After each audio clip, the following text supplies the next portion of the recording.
கார்டனில் பிரண்டை நல்லா துளிர்த்து வந்து இருந்துச்சுங்க. இன்றைக்கி சூப்பராக பிரண்டை துவையல் செய்யலாம் வாங்க.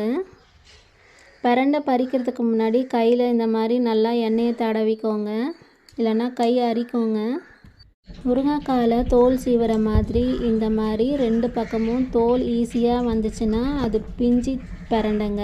சப்போஸ் அது வரலன்னா அது முத்துனதாக இருக்கும். இன்றைக்கி பிஞ்சு பிரண்டை தான் நம்ம எடுத்துருக்கோம். இந்த மாதிரி அழகாக தோல் 2 பக்கமும் தோல் சீவிட்டு கார்னரில் இருக்க எட்ஜஸை கத்தியை வச்சு இந்த மாதிரி சீவிக்கிட்டு தண்ணி ஊற்றி கழுவிட்டு சின்ன சின்ன பீசஸாக கட் பண்ணி வச்சுக்கோங்க.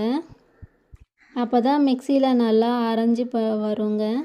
ஒரு பேனில் நல்லெண்ணெய் ஊற்றி கட் பண்ணி வச்ச பிரண்டையை சேர்த்து நல்லா வதக்கி விடுங்க. பிரண்டை நல்லா வதங்கி வரணுங்க. அப்போ தான் நல்லா வருங்க, இல்லைன்னா தொண்டையில் அடைக்கும். கலர் சேஞ்ச் ஆகி வருங்க, நல்லா வதங்கி சுருங்கி வரும். இந்த மாதிரி வர ஸ்டேஜில் ஒரு பிளேட்டில் ட்ரான்ஸ்ஃபர் பண்ணிக்கோங்க. அதே பேனில் 1 ஸ்பூன் கடலைப்பருப்பு, 1 ஸ்பூன் உளுந்து சேர்த்து நல்லா வதக்கி விடுங்க.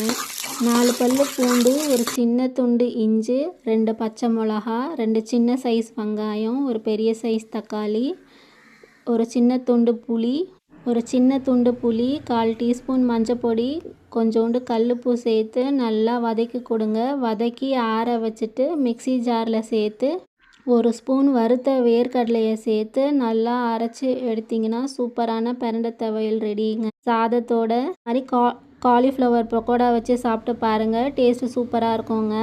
வீடியோ பிடிச்சிருந்தா லைக் பண்ணுங்கள், கமெண்ட் பண்ணுங்கள், மறக்காமல் சப்ஸ்கிரைப் பண்ணுங்கள். தேங்க்யூ.